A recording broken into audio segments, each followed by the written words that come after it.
It's great to have everyone here with us in person, certainly great to have others join us remotely, and have been looking forward to this for some time, so thanks for coming in.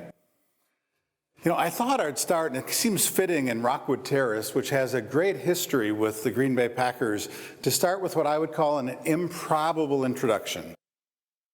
So I think most of you know it was 1919, right in some ways in the midst of a pandemic, when a football player from Notre Dame decided to leave school, was ill at the time, came to Green Bay and thought he'd start a little football club. And that little football club had an interesting twist in that when he founded it, he met with a business leader. The two of them, George Calhoun, got together and decided to create this little club that played around the state for 2 years. 1921, almost exactly 100 years ago, it joined professional football for the first time, and I saw it described as the most improbable team in sports. Very few survived from that era. One of the most successful teams, the most world champions, 13, in the smallest market. One of the most valuable in the smallest market. Described as an improbable team. And then you go 100 years after that, 2019, and TitletownTech over here, which I'm proud to be part of, opened. And it opened with a partnership between the Green Bay Packers, who had obviously become one of the most iconic brands, and Microsoft, arguably one of the best known and one of the most valuable companies in the world. And so I had the opportunity, listening to Brad Smith, the president of Microsoft, talk about it just a few months ago, and I heard him describe it as an improbable partnership. And I thought, what a remarkable journey, from an improbable team to an improbable partnership, and we all get together and we can be part of what is something that is, very unique and very improbable. As John said, I've got a little bit of a diverse background, so I just wanted to share with you, I'll be sharing some of the observations and some of the learnings that I've had over a very long career, from paper transport, from breakthrough fuel, from Titletown. The one thing that John didn't mention, because I didn't tell him, is I had the opportunity early in my career to work on 2 NASA Discovery missions, learned some very interesting things about innovation when I was working on those missions. So this is the Lunar Prospector pictured up here, but learned some very important things that moved from there, science and discovery, into business. And we see that so often across the street, where things jump industries and collide in unique ways. And I've been the beneficiary of a few of those. But I don't think anyone needs to know, or anyone's going to be surprised in saying that, disruption is all around us. I mean, whether you're looking at business models being disrupted, pandemic throwing things into chaos, societal challenges, so much going on, there's disruption all around us. And so the business environment we're operating in and where we're innovating is in this very unusual environment. So I thought, tagging on to what John mentioned about futurists, I thought I'd start by just sharing a couple of the interesting opportunities that I've had over the course of the last year and a half or so as part of TitletownTech, to see some of the really interesting things going on around the world. And so I just picked 4 really quickly to touch on. But if you look at the image on the left of this screen, that's Sophia. Sophia is the first AI robot that was created, is probably the right word.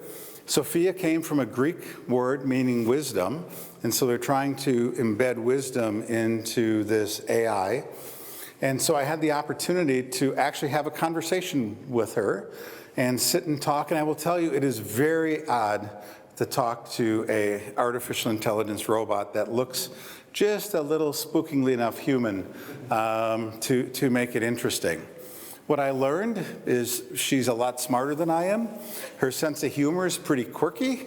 She laughs at inopportune moments, but you see this journey that we're on, where artificial intelligence really is going to create and open some really interesting doors. And then I found it really interesting. A month ago, saw that Sophia had created some artwork AI artwork and sold it for $700,000 in an NFT. So I don't know how many of you have heard about NFTs or non-fungible tokens, but it's one of those business models that have created in the last 18 months that's blowing up. Nobody knows if it's going to be a trend, if it's a bubble, if it's going to work, if it's not going to work, but it's a great example of the kind of disruption. Even drawing it to TitletownTech for a moment, we actually have, in kind of stealth mode, which I'm probably blowing at the moment, but in stealth mode, a startup working on something to commercialize and get value for non-fungible tokens, really part of a blockchain, and create value out of some idle intellectual property. And so things that are being worked on. But imagine $700,000 for that. I wouldn't pay it. And then you see some other things that I think are really interesting. Like I had an opportunity to speak to a woman named Martine Rothblatt. And Martine founded SiriusXM and then had problems with her family in that a daughter developed a severe and rare lung condition. So she pivoted everything she was doing to solve a problem of how to keep her daughter alive. And that led to the formation of a company that I had the opportunity to see that's 3D printing lungs.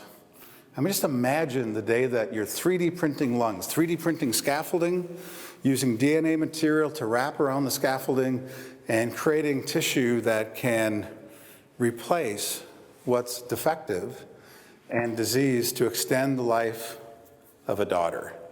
I mean, think of that in the world that we're living in today. I can tell you this is the most exciting time to be in business that you can possibly imagine. And then you even think, we like to focus on manufacturing, so I had an opportunity to talk to the founder of a company who is 3D printing rockets. These rockets are 7.5 feet diameter, 115 feet high, and if you go in their factory, there's not a single piece of fixed machining, there's no tooling, it's all 3D printed, reduces literally the amount of parts by 100 times, and speeds up production by 10 times as they're 3D printing. Now again, it's not for everything, but when you think of, I still think of 3D printing as a little corner machine making little fun things that you'll never do anything with, but just show that you can 3D print things. And now it's completely changing the manufacturing process and the way things are made. And then even bringing it into the digital domain for a moment. We at TitletownTech have a partnership with Microsoft. They're one of the two anchor partners, the Green Bay Packers and Microsoft. And so we have the opportunity to work with some of their team. And our chief technology advisor actually leads quantum computing for Microsoft. So when we think about the world that we're moving into, and that we're in actually, but that we're accelerating into with data, and the challenges of huge data sets, huge image sets, where computing time can take literally months in order to solve certain problems. Quantum computing, or moving from bits, the binary on-off 1 or 0, into qubits, and the ability to be multiple states at one time can take something that would take months to process and turn it into minutes. And so the computing power that's being unlocked as we're standing here is just remarkable. Problems that you can envision that would be almost impossible to solve are soon becoming possible to solve. And so again, the world's changing very quickly. But it's not just the world that's changing. I thought what I'd do is bring it into Green Bay, into Titletown, into Wisconsin, and just share with you a little glimpse of some of the things that we're working on across the street. So I do want to highlight just 4 companies, just to give you a glimpse of some of the things that are going on. The first one is a company called Oculogica, founded by 2 sisters out of Beaver Dam, Wisconsin, absolutely brilliant women. They have created the first FDA-authorized, non-invasive, non-baseline test for concussion. Obviously, concussion is not only a problem in sport, but it's a problem for accidents, for falls, for so many things. And it's very hard to detect a concussion or really understand what it is unless you've done baseline testing and have something to compare against. Now, professional athletes may, but most individuals don't. And so the ability to understand not only whether or not a concussion is occurring, but as important, whether it's improving. So return to work, return to play scenarios. But what's interesting is the two sisters are not content with having, the first product in this area of concussion. And so they just recently received a patent for what we believe is the first test for impairment due to cannabis use. So not detecting whether or not somebody's using or not, that's a different issue, but detecting whether somebody's impaired from it. Because you think of the problems that are creating as legislation and things change, where impairment from driving, as an example, or one of our LPs, one of the partners in TitletownTech, who's a manufacturer, is actually working with them to understand when employees come to work, because they're working with heavy equipment, complex machinery, and safety is always an issue, whether or not the person who's showing up for work is impaired. Solving a real problem that exists. And again, that's something that we have the opportunity to work on. Or another one, which I think is fascinating, it's a company called Allergy Amulet. And Allergy Amulet, you can see that little device that looks like a USB stick. And what that allows you to do is dip it in the food, kind of swirl it around a little bit, put it in an amulet, and if you have a peanut allergy, it'll tell you in about 30 seconds whether there are any peanut molecules in there. If you have a shellfish allergy, it will tell you what that is. And what's really interesting is it was founded by a woman who's a lawyer, who has severe food allergies, has had horrible experiences a couple of times in restaurants. And I was just struck when I first met her, because she had said, the scariest place in the world is going to a new restaurant. And she said, even scarier than that is going to a vegan restaurant, because you don't know when someone's going to substitute, almond milk for milk.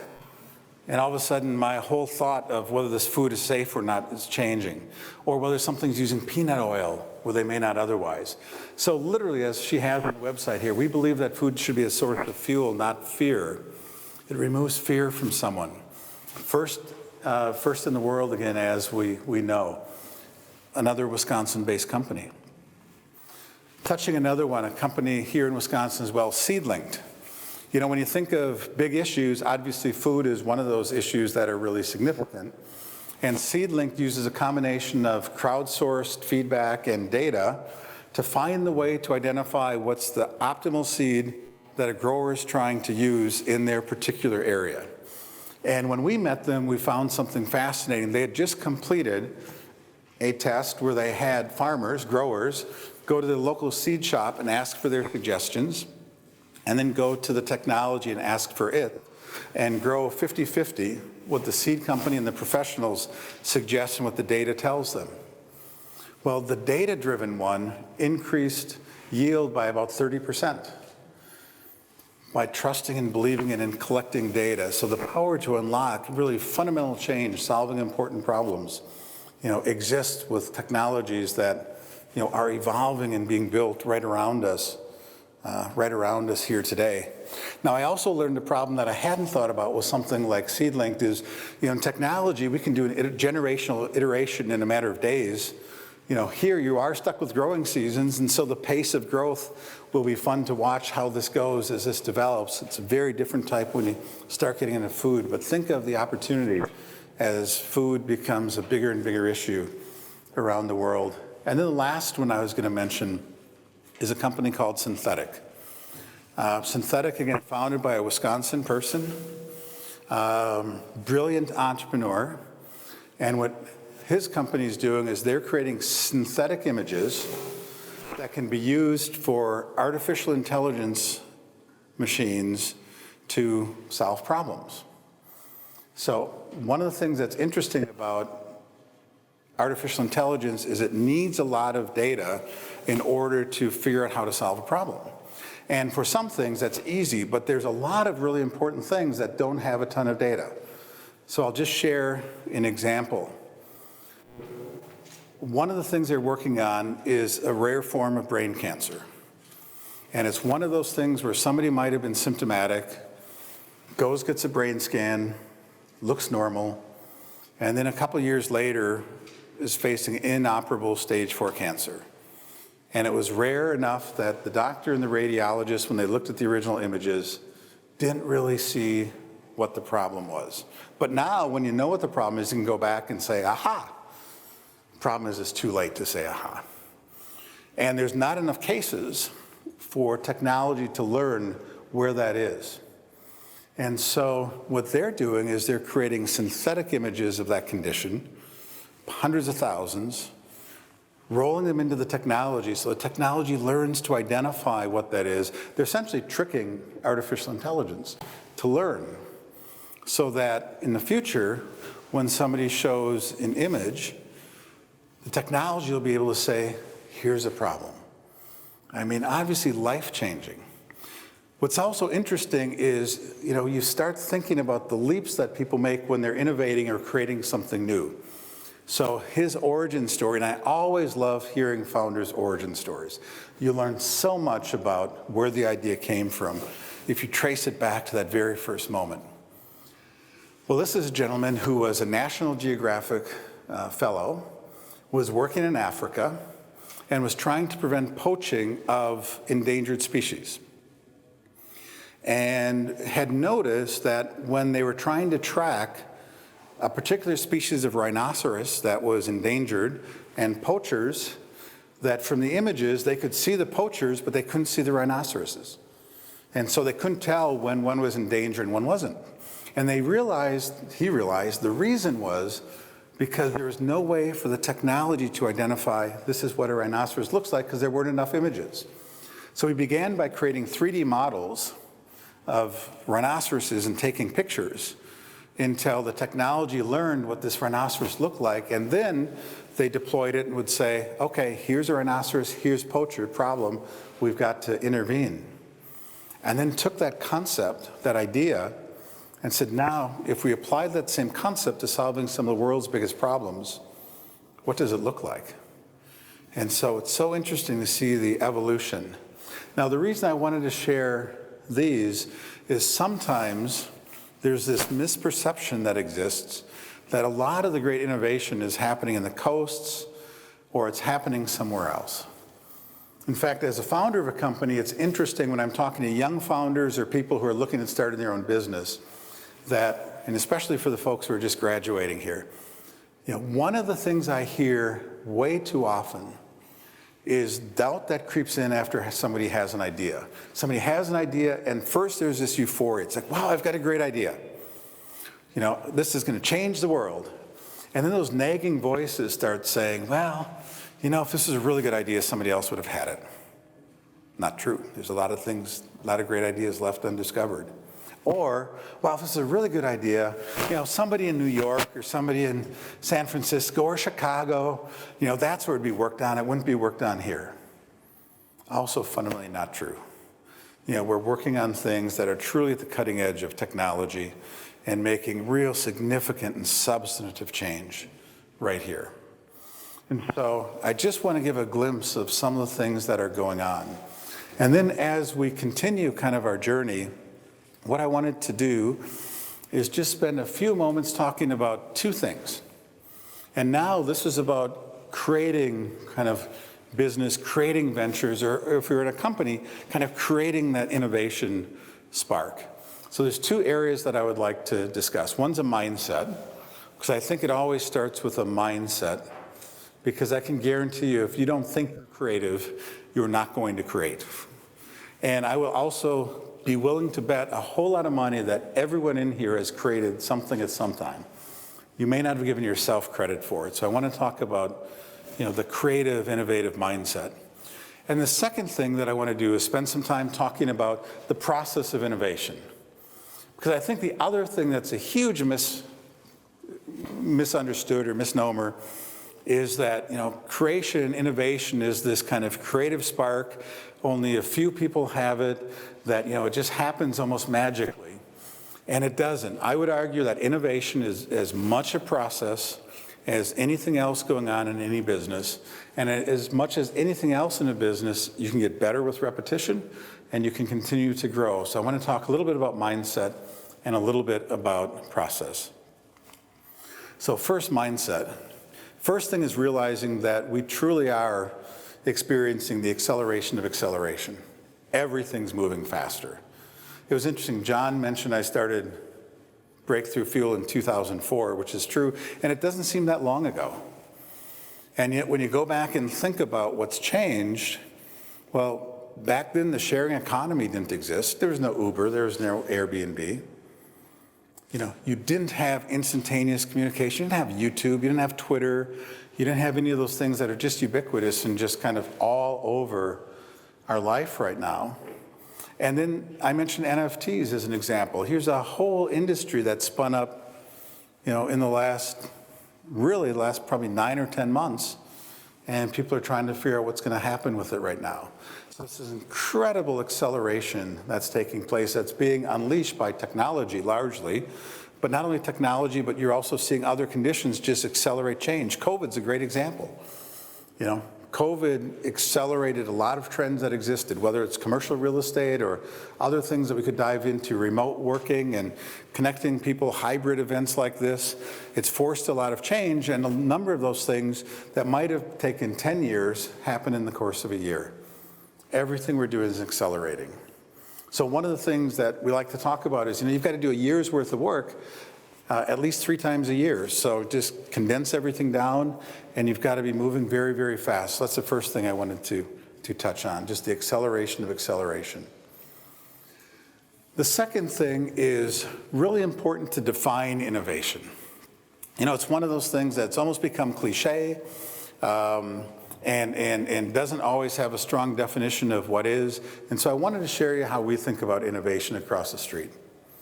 We think largely there are 2 types of innovation.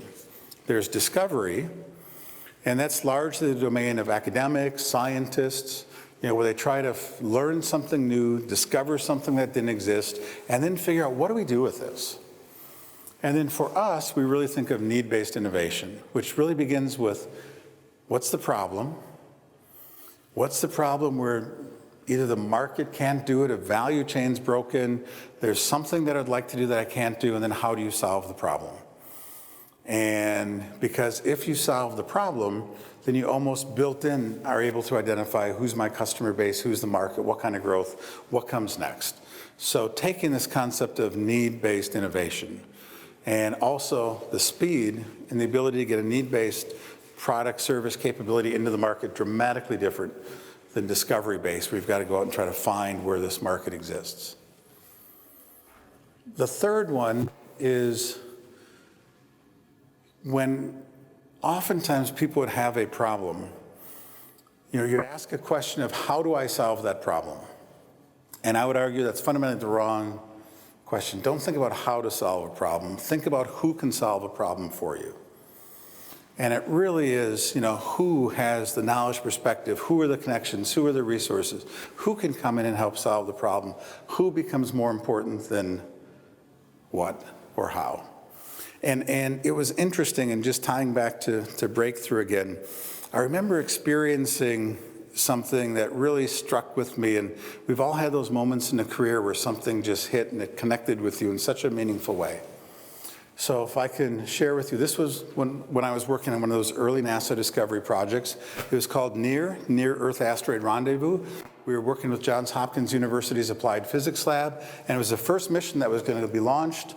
It was actually launched, come back, slingshot around the Earth, about 150 miles over London, go into deep space, intersect with the asteroid belt, and orbit an asteroid called Eros for about 7 months. And I can tell you it's really cool to be part of something like that, but it was also really interesting, and we get it in everyday life when you're inside and you know what's going on, and you start seeing things like even here at TitletownTech, you know, we'll work on a deal and then you see it announced and you're like, yeah, you know, now we can talk about it and it's exciting and everyone's kind of jazzed about what's going on. And same thing when I was working on that program, you know, you'd know something going on, you'd see it announced, you'd be excited about it. Well, I got in the habit of grabbing the industry newspaper, it's called Space News, when I was flying out to Laurel, where the project was being operated. And I would always turn to the article about Near, see what was going on, and usually think, okay, this is what the public knows now. And then one day I was flying out and I opened it up and started reading. And the person who was the principal investigator, now in this world, the principal investigator is like the CEO. And then the person who's the chief engineer is like number 2. By the way, there are about, 100 people, and then there was me. So I was right on line with my Southwest education on this project. So I was the least important person in the room, and I wish I was kidding, I really was. But I was there, you got a front row seat, and there's nothing like a front row seat. So anyway, I was reading that after the 7-month science mission was taking place, that the mission team is going to soft land this spacecraft on an asteroid. And I thought I'd never heard that before. Now, that was a time when there were movies out about asteroids colliding with Earth, and all different kinds of things that were taking place. So it was a little pop culture-ish, but I just never heard that before. And I thought it was really odd because it was the first time ever that something like that had come up that I hadn't heard. So I got out a little bit early to the meeting, and I happened to run into the chief engineer, the number 2 person. Her name is Madeline Marshall, one of the most brilliant women I've ever met. And I walked up to Madeline and said, hey, I've got a question. I was reading Space News and saw that you're going to soft land the spacecraft on the asteroid. And she kind of chuckled and she said, yeah, when I read it, it was the first time I saw it too. And so I thought, so I asked her, so what are you going to do? And thinking that she would say, well, that's just, his name was Bob. That's just Bob being Bob. We'll ignore him or, not worry about it or whatever was going to be. And she looked at me and said, well, I guess we'll soft land the spacecraft on the asteroid. And, in my doubting mode said, but how are you going to do that? The spacecraft's already on its way. It doesn't have landing gear. It doesn't have the appropriate retro engines, and I'm going through this litany of it doesn't have. And I remember she looked at me, just steely-eyed confidence, and said, I don't know, but I've got 2 years. We'll figure it out. And she just had so much confidence in her and her team's ability that she knew if you gave them a problem that was never thought of, never conceived of, never presented before, and gave them a little time, they would be able to figure it out. And not surprising for anyone who would have known Madeline is at the end of the mission, they soft landed the spacecraft on the asteroid. And I remember at that moment, it's one of those things that sticks with me. I remember saying, if I ever do start a company, what I want to do is, create a team of people, have that level of confidence that they know any problem that's presented, they're going to have the confidence to solve.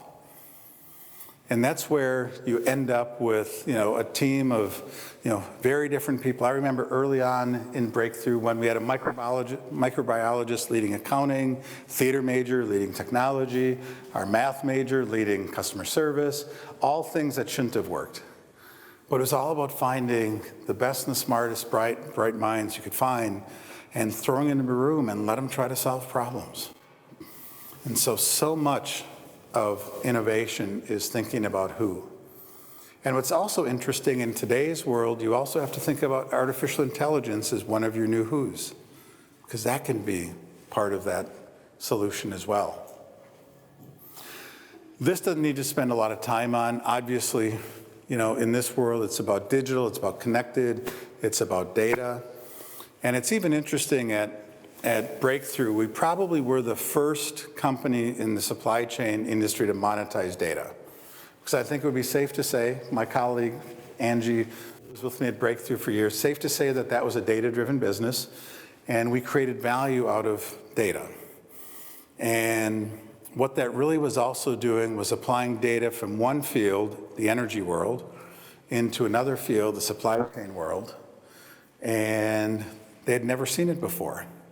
But I also remember when we were trying to communicate data back in those days, there was actually a time before, instantaneous communication. We ultimately built an app and did some really cool things in that space. But early on, when we were trying to communicate our customers, the first thing we did was we got IP addressable picture frames. So if your family's ever bought you picture frames, and we gave every customer an IP addressable picture frame, and then every morning, one of the people on our team would send a picture to it with all the fuel price information, and it would pop up on their desk, and that's how we distributed information.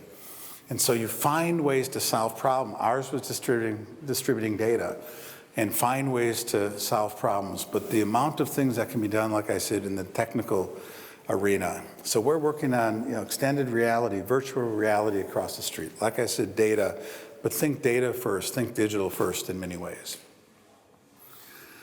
So then what I'd like to do, just kind of moving past mindset and thinking for a moment about process, because as I said, it's a very process-driven, innovation, very process-driven capability as well.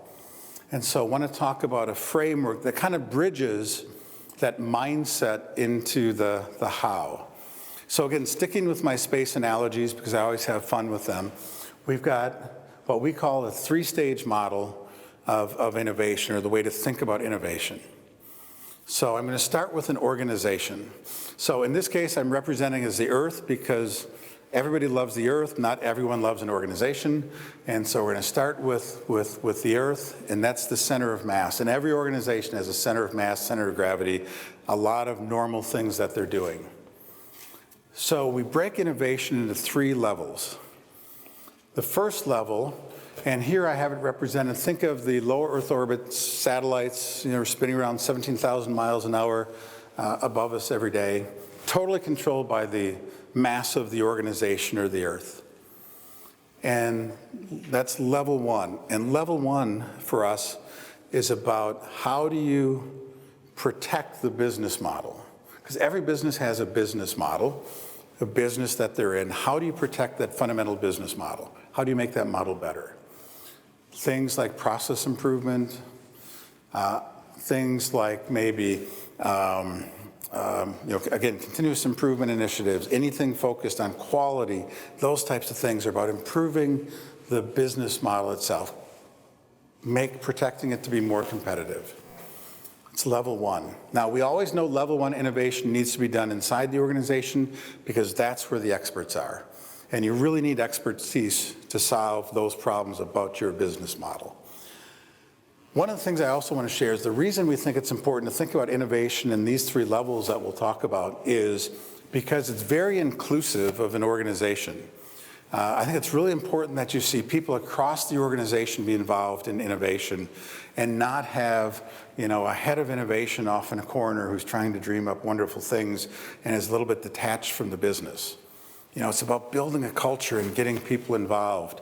So oftentimes it's folks working on a manufacturing line or front line, whatever you want to call it, who best know the work, solving a problem. But level one is about protecting and strengthening the business model itself. Stage two for us, so we think about geosynchronous orbit, those like direct TV or GPS satellites that are out there kind of right at that right balance point where they don't spin off into space, but they don't get sucked back to Earth.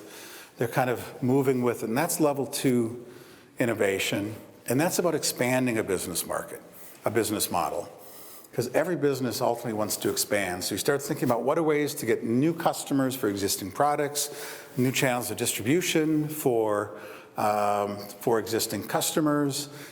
What are the ways that you can expand the business that you have? So again, staying within your core business model, but focused on expansion. That again, normally is run from inside an organization because it's connected to a business model.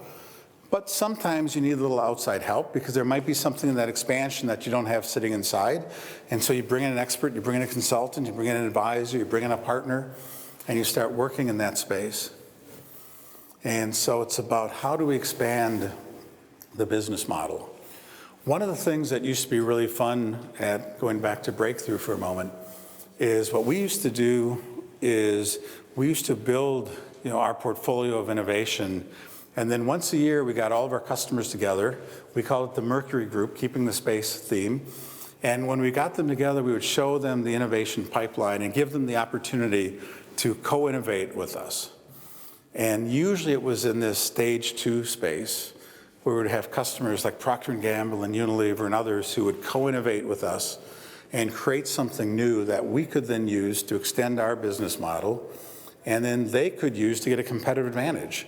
And so it's a great way to go and connect in the marketplace. And that was the way we extended our capabilities, was by inviting customers into the process. So that's stage two. Stage three is when you decide you're going to completely leave the safety of the organization or the safety of Earth's atmosphere, and you're going to go out into deep space, and you're going to try to fundamentally transform what you're doing. So transformation, creating new business models, where you literally try to get into things that you hadn't done before and disrupt your own business. So this may be fundamentally disrupting or creating something that's new. This becomes very, very different, and oftentimes the mass of the organization can really inhibit the ability to be most creative when it comes to creating new business models, because everyone in their organization has defenses about protecting your business model. You don't want outsiders to threaten your business model. You don't want insiders oftentimes to threaten your business model either. So this is really tough space to be in. So we would always say, hey, that's the time you get out of your environment. And so that's, as an example, some of the things that we're doing at TitletownTech is working with some businesses that want to create something new, but know inside their own organization would be a challenge, so they bring it to a neutral location and work on it with the idea of creating something in an environment that can pull in new resources, new capabilities, kind of operate faster, freer than they would under corporate bureaucracy, and really see if they can create. And so when we're working with folks, we really like to identify, hey, if folks are working on 1, 2, and 3, where they're working on, where it may make a fit to work with somebody on the outside and where it doesn't. Now, I'll share 2 things as when I was CEO that I used to do is always keep an innovation pipeline. I always wanted to see what was in our innovation pipeline and always break it down by this 1, 2, 3. And the reason is I could tell if our organization was only working on stage 3, what that meant is we weren't paying enough attention to our core business, and we were risking some of the things that we were doing there. On the other hand, if everything was stage 1, we weren't stretching our capabilities. And so you can get a really nice view of how the organization is thinking and feeling by seeing what your distribution of innovation projects is. Because one of the perspectives we always had is, as a business, if you don't execute, you go out of business quickly. If you don't innovate, you go out of business slowly. But either way, it ends badly. And so you have to find ways to execute and innovate. And then just bringing it to technology for a moment, I've always used a similar model for technology when I was leading technology to manage the portfolio, only I had stage 0, because there are some things that you have to do that won't help the business model, you just have to do to survive. Cybersecurity is a great example of that. You have to spend money on cyber, on other threats, on things that are going on infrastructure. So recognize that in the technology world, again, if you're leading technology, I found it to be really effective and simple to have your projects broken out by levels 0 to 3, and you would understand what kind of return on investment you get from managing technology. Now, one of the things we also try to understand is when you go off into distant space and launch and create something that's new, one of 3 things should happen with that. So one of those 3 things are, if it doesn't work, you want to kill it quickly. And it really is okay in innovation to kill things quickly. And so not everything you launch is going to work, so you have to accept that and just recognize the faster you do that, the better. We also try to understand when we're working with somebody is the intent to spin this off into a new venture? And sometimes it is, or is it designed to re-enter the enterprise and become an extension to the core business? Both make sense depending on what the organization is trying to do, but both have to be managed very, very quickly. Because I've said the 2 most dangerous times for an innovation project is when you launch it and start going outside what you're doing and start creating. And the second most dangerous time is when you bring it back into the organization. And I like to use that Apollo 13 movie, if you've ever seen it, where the spacecraft is coming back, and if you come in too straight, you're going to burn up on reentry, and it's not going to work. Or if you come in too shallow, you skip off and are lost in space forever, and it's not going to work. In some ways, bringing innovation back into a corporation is somewhat like that. I had one example a few years ago, which was a large corporation who was working on something innovative, and they'd gone through market tests. The market loved it. They'd built the technology. It worked. The team was excited. Some of the leadership was excited. At that moment they were bringing it back into the organization, what happened is one of the senior people looked at it who hadn't bought in and said, well, this doesn't fit our brand. and found that, out of 50 leaders that would have had to say yes, it only took one to say no, and that was shelved forever. That's when you're not bringing it back in the right way. So being really conscious about what to do with that as you go through and launch it.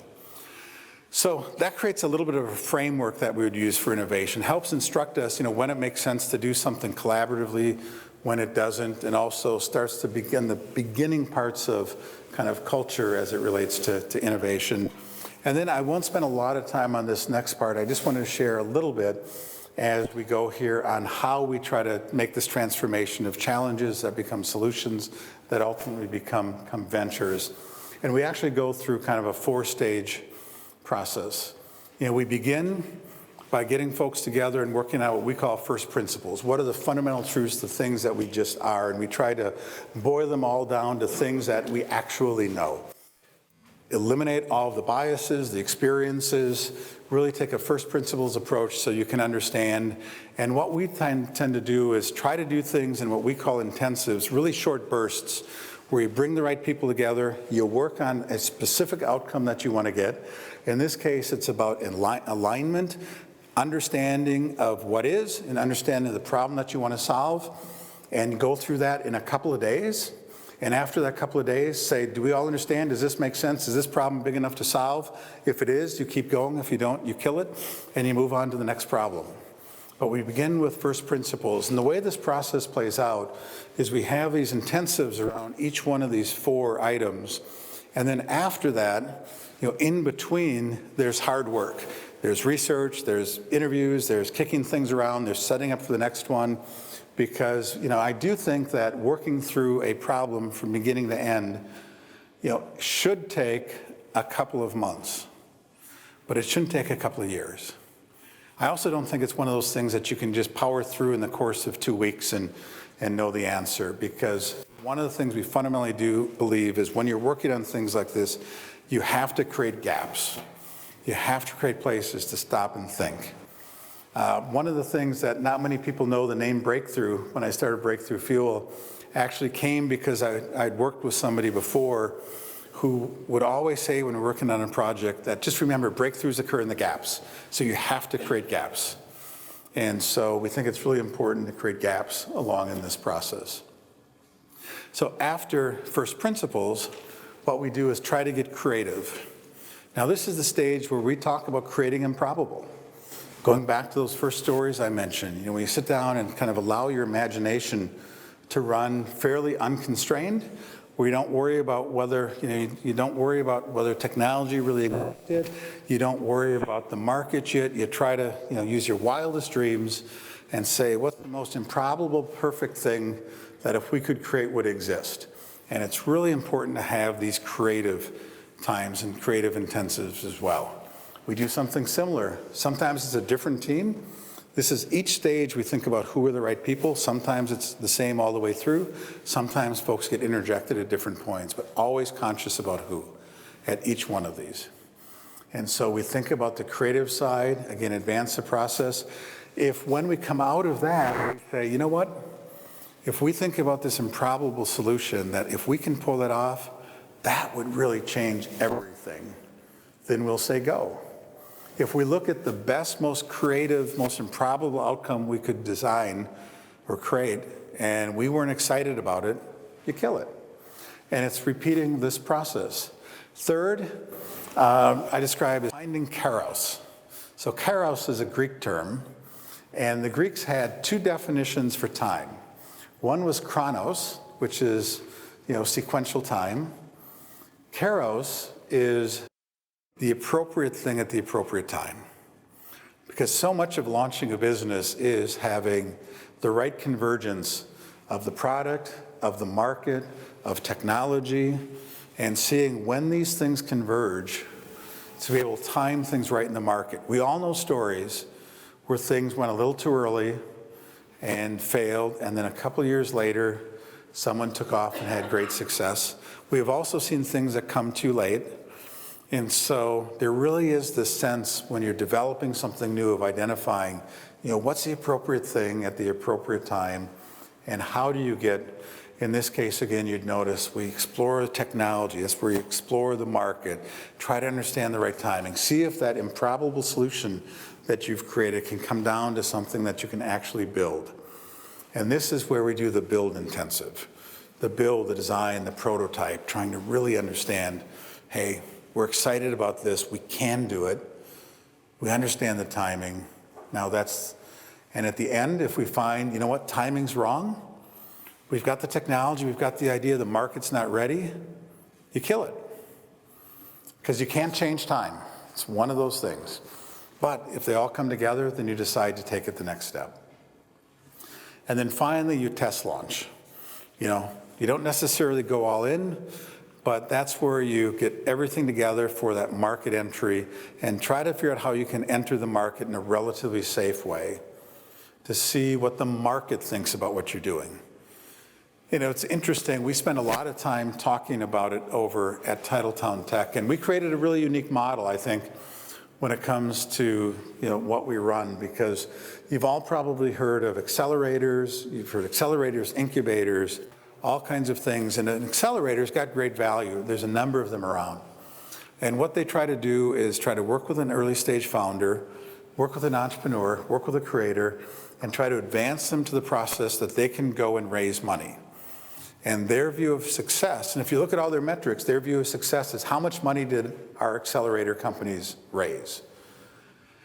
We really don't believe that investors are a good measure if something's got any value or not. It's ultimately the market. If a customer loves it, somebody wants to buy it, somebody's willing to pay you for it, then that's exciting. So our whole focus is getting things into the market. And you can look at that in the design we have of TitletownTech. When we put this together, we made a conscious decision that what we wanted was not just to fund with money, but we wanted to work with companies. Because we ultimately thought companies would be those that could be first customers, could potentially build things for folks, could give real market feedback. We're kind of in the game, that they also may have problems they want to solve, that they want to connect to the early stage market. So we actually turned down money from high worth individuals. We turned down some institutional money, and we decided we want to work with organizations. And it just changes the culture. And then the second thing that we did was say we want to work with almost all Wisconsin companies. But we can't work with only Wisconsin companies. Especially when you consider that 75% of all private equity money comes out of Boston, New York, and Silicon Valley. If we try to create an island separate from those, we're cutting off the best sources of deals, the best opportunities for bringing new investors in to our community and bringing money from outside in. So as an example, we just led a round for a Wisconsin-based company that was a $7 million round. We invested $1 million. It's the most we invest in one company. We invested $1 million. And then we had an East Coast venture firm come in from Philadelphia and brought $4.5 million into this Wisconsin company. So we think being connected is so important. So we've got a partner in Boston, we've got a partner in New York, and I could not get a partner in Silicon Valley. I tried, I probably had 50 meetings, and they all laughed and said, why would we send our money to the Midwest? So my personal goal all along has been in fund to have enough people from Silicon Valley that want to give us money that I can say no to at least one of them. So that's my own personal goal. Not that I hold a grudge, but that's my own personal goal. So really just wanted to walk through and share some thoughts on innovation. And what we do talk about is, it's a great time to be in business. It's a great time to dream and think about those things that are improbable. Innovation is a team sport. And so, figure out how to innovate and create together. And then ultimately, it's about creating value. And that's what I think the fundamental role of business in society is to create value. And, one of the things that's really fun is I get to work with people and get to meet people all the time whose real focus is, how do we create value for ourselves, for organizations, for society. And so I really appreciate the opportunity to be here today and share a few thoughts with you on innovation. And I'd be happy to take a few questions if anyone would have a question or two. Yes, sir. How many different incubating companies do you have over there? How many different, you mentioned like 5 or 6. Right. So it's interesting, Gary. So thanks for the question. So question is, how many do we have? One of the things you might find interesting is we've looked at over 1,600 companies. So we've looked at a lot of companies. We've invested in 21, or about 1.2% of the companies that we see we invest in. And then out of those 21, we've had 9 in residence inside TitletownTech because we give them the opportunity to be in residence, but we don't require it. Now, one of the things we're really excited about is we've had a company relocate from LA to Green Bay, another one from Denver to Green Bay, and we didn't require them. What we try to do is show them you've got a greater chance of succeeding if you come here than if you do staying where you are. And so really excited we've been able to get some companies to come in. So 21 portfolio companies, 4 in residence full-time right now. Great, thanks for the question. Dean, good to see you. Yeah, you too. Thanks for being here today. You bet. When you decided to lead Titletown, obviously you had a vision and some metrics. I guess a couple of years into it, how do you feel you are compared to where you started? Obviously you didn't anticipate a pandemic, but did your vision change, or are you kind of on track to where you thought it might go? So I would definitely say, we've learned a lot. And so I would share deal flow is better than I expected. So when we started it, I really thought that we would have to develop more in what we'd call our lab studio and kind of create more. And frankly, we got so overwhelmed with the 1,600 companies that we didn't spend as much time creating as we should have ourselves. And so as we've evaluated that, we would put that as, a bit of a weakness on our part. I think what we've learned is, in addition to deal flow, the partners and the design matters. It's the interesting ability when you look at the Packers and Microsoft and then our other 15 LPs, how many have, brought ideas in has been really rewarding. So kind of reemphasize that fact and really solidified for me really the fact that working with companies is the right decision, that we'll let the other folks chase the high worth folks, but trying to be active in a role and create.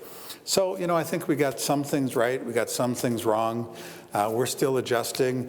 You do try to figure out how much COVID effect was, because what we've not been able to do is bring in some of the teams we thought we'd bring in and kind of wrap around the founders in the same way. And you try to do it virtually, but it's not quite as good. So we'll see as we come out of COVID, how big some of the tweaks we need to make are. But overall, I'd say we're pretty pleased, but we always think we can be better. Yes, Gary. I gave you a mic to use. That's dangerous. As you bring in an idea that's a great idea, going to solve a problem, do you also help these people build an organization? Because I've seen a lot of cases where people go out of business not because of the idea, but because of not running the business. Absolutely. No, absolutely. That is such an important part of it, the people part. So even when we do assess, people often ask me, when you assess an opportunity, what do you look for? First, it's always team first, because you would always put a bet on an A team with a C idea than a B team with an A idea, because good people figure it out. So people are really important. Second thing, a real change that I saw from when I was first in the business world to today that affects probably most of you in this room is if you go back 20 years ago, most of the time when you saw a new business come up, you saw a founder, an idea person, and a financial person, because they knew they needed to figure out how to build a business plan to get capital, either from a market or from a bank. And so most founding teams were an entrepreneur and a finance person. I can't remember the last team that I came in with a finance person. Now they're all entrepreneurs and technology people, or entrepreneurs and product people. And so one of the things you'd find is there are a lot of them that don't have a clue how to build any financial models. And I'm convinced that a lot of them just go out to Google and look for a parabolic, And they just put that in because they all look the same. I was talking to somebody the other day and they said, do you look at the performers? And I was like, why? You know, I literally have seen 1,500 that look the same because they don't put time in to figure it out. So, you know, one of the things that's been good is we've got some partnerships over. In fact, one of your sponsors, CLA, is a partner at TitletownTech, and so we'll bring in, because we think financial resources are really important. So we got finance and legal inside the building, in addition to technology and some of those, because it's usually deficient now. Big change from where it was years ago. And then one of the things that we also have is one of the people on our team, her name's Chloe Paul. Chloe is our connections associate. She's the person who manages talent. So when one of our companies needs something, she'll sit down with them, figure out what the need is. And of people that we've talked to over here, I think we've got a database now of about 1,500 people who have said, hey, I'm interested in working in early stage. And so we'll always kind of mine that. And so she's placed people at probably, I don't know if it's half the teams, but quite a few. But talent is so important and so critical. And one of the things that I would encourage, maybe for the folks who won the award, is, you know, we would love to see more finance people in early stage, you know, working ideas and kind of getting involved and being part of those founding teams. It's just not something we see much. Diane. Craig, what was your aha moment for starting Breakthrough Fuel? So my aha moment for starting Breakthrough Fuel. So at the time, I was president and CEO of Paper Transport. And this is what I've always said is, you know, when you think about innovation, what so much of getting ideas from is just listening. So in this case, I was going in trying to sell transportation services to a customer. And I don't know if you've ever been in sales calls. I don't know how much the finance folks get pulled into sales calls, but this was a sales call where if you go in and you realize that the person you're talking to is not paying any attention to you at all, just completely like zoned out. And it finally got to the point, because I knew him enough, it finally got to the point where I said, hey, you know, it's like, I'm sorry, you know, if I'm wasting your time, want me to come back another time or what? Because I know that, you know, we're kind of not making progress here. And he said, it's not you. He said, I'm just ticked off. He was more colorful, but I'm just ticked off. And I said, why are you ticked off? He said, well, I just got my butt chewed because I missed budget. And he said, I missed budget because of fuel, and there's nothing I can do about fuel. And I walked out, I wasn't doing anything in the fuel business, but I walked out thinking, his problem is fuel. And started playing with, okay, if I could solve that problem, then you try to figure out, is that his problem or is that a universal problem? And found out that it was a pretty universal problem. When you talk to transportation managers, they're all saying, you know, fuel's so volatile, it's a nightmare, I can't keep up with it, I don't understand it. And so kind of used a disinterested conversation, customer talking to me, and just listen to the problem. So we'd often say, you know, hey, if you're out talking to customers, the worst thing to ever do is ask a customer, what do you need? Because they can't tell you. But if you listen to their problems, even if it's not related to you, listen to the things they're complaining about, listen to the things that are giving them headaches, listen to the things that are stressing them out, and each one of those file away as an opportunity to solve that problem, and that's where a lot of ideas come from.